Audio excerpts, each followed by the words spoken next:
Nang Kanyaman maging anak ulit. Gaga, mayli, sagakgak, itamuing feeling na atin ka.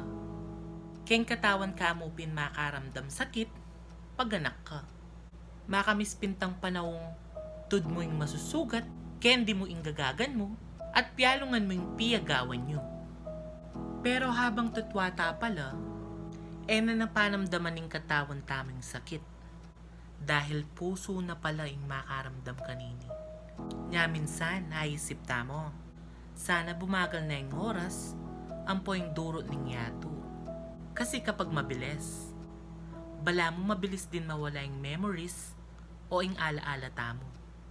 Mabagal o mabilis man yung durot ning yato, kailangan luguran mo o i-cherish yung bawat minuto ning biye mo bayo mawala. Sabi dapin, diba? YOLO. YOLO. You only live once. Kaya you need to enjoy your life to the fullest.